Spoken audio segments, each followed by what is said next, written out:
What is intelligence? Well,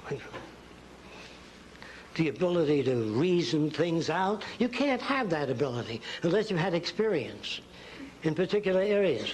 An Eskimo never dreams, I repeat this, of walking on a palm-fringed beach. Can you understand that? It is not possible unless he has seen motion pictures or something about the beach. It is not possible for any human being to build a frame of reference of any kind without experience. I know where every invention I ever made came from.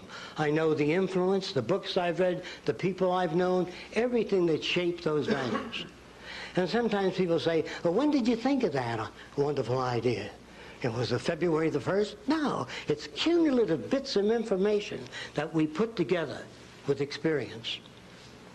So all of the artificial structures and artificiality of all societies, they are all primitive today. They are all backward.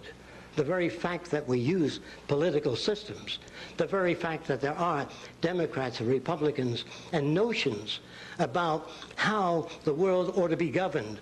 Now, scientists could not do a thing with that.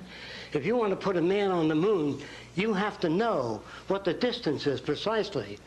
You have to know how much material you're lifting up toward the moon. You have to know how much force a human body can stand. Well, to start with, they don't have that information.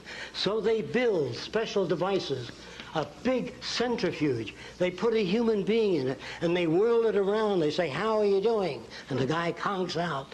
And they say, well, this is how fast you can rotate certain groups of people.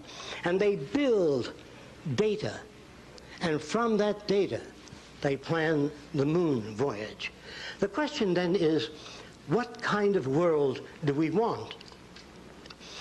How is it that we want our social system to operate? What makes criminal behavior?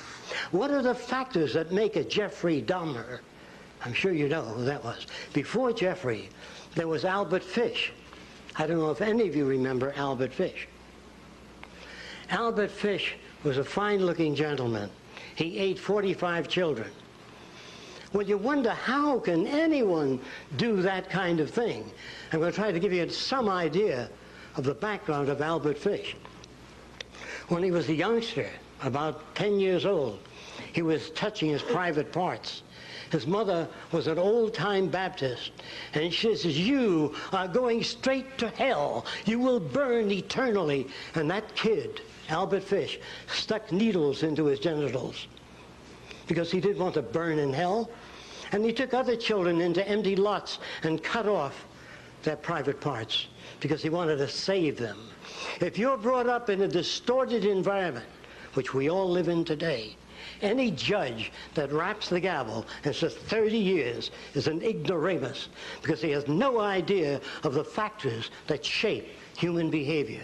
When you become aware, if you bring up a healthy boy with about 6 women, and one of the girls says, oh, did I see a gorgeous hat? That boy will pick up the same mannerisms, same facial expressions, and say, oh, I just love that hat. Because if that's the environment, and you're brought up in Italy, you say, hey, what's the matter? You like or you don't like? In other words, it depends on where you're brought up.